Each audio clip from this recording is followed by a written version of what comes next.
Selamat siang, nama saya Franciscus Grace Andrian, NPM 2019111207, Prodi Akuntansi, tugas Bahasa Indonesia. Faktor-faktor yang mempengaruhi kelemahan pengendalian intern atas laporan keuangan pemerintah daerah. Bab 1. Latar belakang masalah. Tujuan dari penelitian ini ialah untuk menguji pengaruh ukuran umur administrasi pemerintahan daerah, jumlah pendapatan asli daerah, jumlah SKPD, dan jumlah penduduk terhadap kelemahan pengendalian intern atas laporan keuangan pemerintahan daerah. Metode pengambilan sampel yang digunakan ialah purposive sampling. Sampel penelitian terdiri dari 157 pemerintahan kabupaten kota yang menerbitkan laporan keuangan pemerintah daerah tahun 2012 dan telah diaudit oleh Badan Pemeriksaan Keuangan Republik Indonesia. Tentang pemeriksaan, pengelolaan dan tanggung jawab keuangan dan negara. Undang-Undang Nomor 15 Tahun 2006 tentang Badan Pemeriksaan Keuangan.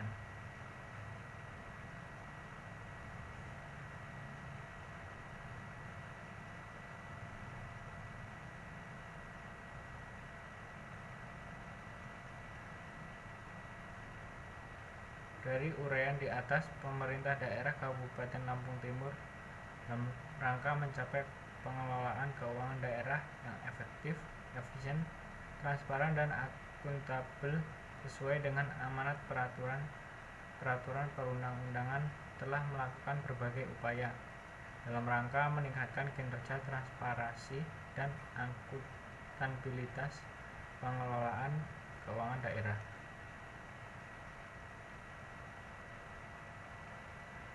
Akuntabilitas yang berarti bahwa laporan keuangan pemerintah daerah dapat menggambarkan pertanggungjawaban pengelolaan sumber daya serta pelaksanaan kebijakan. Transparansi yang mengandung arti bahwa laporan keuangan pemerintah daerah dapat memberi informasi keuangan yang terbuka dan jujur. Keseimbangan antar generasi, intergeneration equity, evaluasi kerja,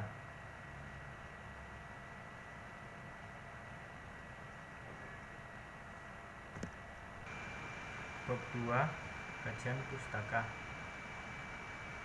Efektivitas. Pengertian efektivitas. Menurut Bayangkara 2016, efektivitas dapat dipahami sebagai suatu keberhasilan perusahaan untuk mencapai tujuan. Apabila organisasi berhasil mencapai suatu tujuan, maka organisasi tersebut dinyatakan telah berjalan dengan efektif. Efektivitas hanya melihat suatu program atau kegiatan telah mencapai tujuan yang telah ditetapkan. Audit. Pengertian audit menurut Agus 2017 adalah suatu pemeriksaan yang dilakukan secara kritis oleh pihak yang independen terdapat laporan keuangan yang telah disusun oleh manajer bersama catatan-catatan pembuka dengan tujuan untuk memberikan pendapat mengenai kewajaran laporan keuangan tersebut.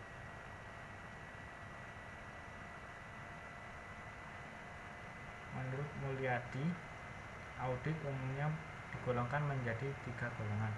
Audit laporan keuangan adalah audit yang dilakukan auditor independen terhadap laporan keuangan yang disajikan oleh klien untuk menyatakan pendapat mengenai kewajaran laporan keuangan tersebut. Audit kepatuhan adalah audit yang tujuannya untuk menentukan apakah yang diaudit sesuai dengan kondisi atau peraturan tertentu. Hasil audit kepatuhan umumnya dilaporkan kepada pihak yang berwenang membuat kriteria. C. Audit operasional. Menurut review secara sistematis kegiatan organisasi atau bagian daripadanya dalam hubungan dengan tujuan tertentu. Tujuan audit operasional adalah mengevaluasi kinerja, mengidentifikasi kesimpulan untuk meningkatkan dan membuat rekomendasi, perbaikan atau tindakan lebih lanjut. Pengendalian internal. Pengertian pengendalian internal menurut Mulyadi 2002 mengenai internal adalah suatu proses yang dijalankan oleh dewan komisaris, manajer, dan personalia lainnya yang didesain untuk memberikan keyakinan yang memadai tentang mencapai tujuan. Berikutnya adalah dasar hukum dan referensi dalam penyusunan laporan sistem pengendalian intern. Peraturan kepada BPKP tentang petunjuk teknis pemetaan dan perbaikan sistem pengendalian intern instansi pemerintahan. 2. Peraturan kepada BPKP tentang pedoman pemetaan terhadap penerapan sistem pengendalian intern pemerintah SPIP di lingkungan instansi pemerintahan.